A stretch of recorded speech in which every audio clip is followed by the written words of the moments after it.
നമ്മുടെ രാജ്യത്ത് ഇന്ധന പ്രതിസന്ധി രൂക്ഷമാകാൻ പോവുകയാണ് എന്ന് നേരത്തെ തന്നെ ഇന്ത്യൻ പ്രധാനമന്ത്രി നരേന്ദ്രമോദി ഒരു സൂചനയിലൂടെ പറഞ്ഞിരുന്നു. അതായത് ഇന്ധനം കരുതി ഉപയോഗിക്കുക എന്നാണ് പ്രധാനമന്ത്രി പറഞ്ഞിട്ടുള്ളത്.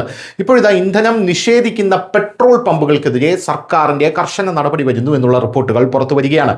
രാജ്യത്ത് ആവശ്യത്തിന് പെട്രോൾ, ഡീസൽ അല്ലെങ്കിൽ LPG ലഭ്യതയുണ്ടെന്നും അതിനൊരു ക്ഷാമവുമില്ലെന്നും മുതിർന്ന സർക്കാർ ഉദ്യോഗസ്ഥർ വ്യക്തമാക്കിയിട്ടുണ്ട്. ഉപഭോക്താക്കൾക്ക് ഇന്ധനം വിതരണം ചെയ്യാൻ വിസമ്മതിക്കുന്നതോ കുറഞ്ഞ അളവിൽ ഇന്ധനം വിതരണം ചെയ്യുന്നതോ ആയ പെട്രോൾ പമ്പുകൾക്കെതിരെ ഭരണകൂടം കർശന നടപടി സ്വീകരിച്ചു വരികയാണ്. ഇപ്പോഴിതാ തുടർച്ചയായ ഇന്ധന വിതരണം ഉറപ്പാക്കാൻ രാജ്യത്തുടനീളമുള്ള എല്ലാ റീറ്റെയിൽ ഔട്ട്ലെറ്റുകളിലും സർക്കാർ സൂക്ഷ്മ നിരീക്ഷണം നടത്തുന്നുണ്ട്.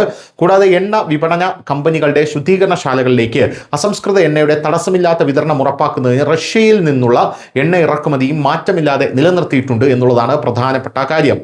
ഇപ്പോഴിതാ വിളവെടുപ്പ് കാലം ആരംഭിച്ചതോടെ ഡീസലിന്റെ ആവശ്യം പെട്ടെന്ന് വർദ്ധിച്ചതായി ഉദ്യോഗസ്ഥർ പറയുന്നു. ഇതിനു പുറമെ സ്വകാര്യ എണ്ണ കമ്പനികൾ വില വർദ്ധിപ്പിച്ചതിനാൽ ഉപഭോക്താക്കൾ ഇപ്പോൾ സർക്കാർ എണ്ണ കമ്പനികളുടെ പെട്രോൾ പമ്പുകളിലേക്ക് തിരിയുന്നു. അതിനാൽ അവിടെ വിൽപ്പന വർദ്ധിച്ചു. കൂടാതെ അന്താരാഷ്ട്ര വില അനുസരിച്ച് വാണിജ്യ നിരക്കിൽ ലിറ്ററിന് ഏകദേശം 20 രൂപ കൂടുതൽ നൽകേണ്ടി വന്നതിനാൽ വാണിജ്യ ഡീസൽ വാങ്ങുന്നവരും സാധാരണ പെട്രോൾ പമ്പുകളിൽ നിന്ന് ഇന്ധനം വാങ്ങുന്നു എന്നുള്ളതാണ് പ്രധാനപ്പെട്ട ഒരു കാര്യം.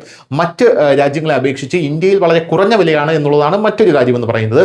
ഇന്ത്യയിൽ അടുത്തിടെ പെട്രോൾ ഡീസൽ വിലയിൽ ലിറ്ററിന് 3.91 രൂപ വർദ്ധിപ്പിച്ചത് വെറും 4.4% മാത്രമാണ്. സൗദി അറേബ്യ പോലുള്ള സബ്സിഡി നേരിട്ട് നൽകുന്ന ഗൾഫ് രാജ്യങ്ങളെ മാറ്റി നിർത്തിയാൽ ലോകത്തെ ഏറ്റവും ചെറിയ വിലവർദ്ധനവാണിത് എന്ന് ഒരു റിപ്പോർട്ട് സൂചിപ്പിക്കുന്നുണ്ട്.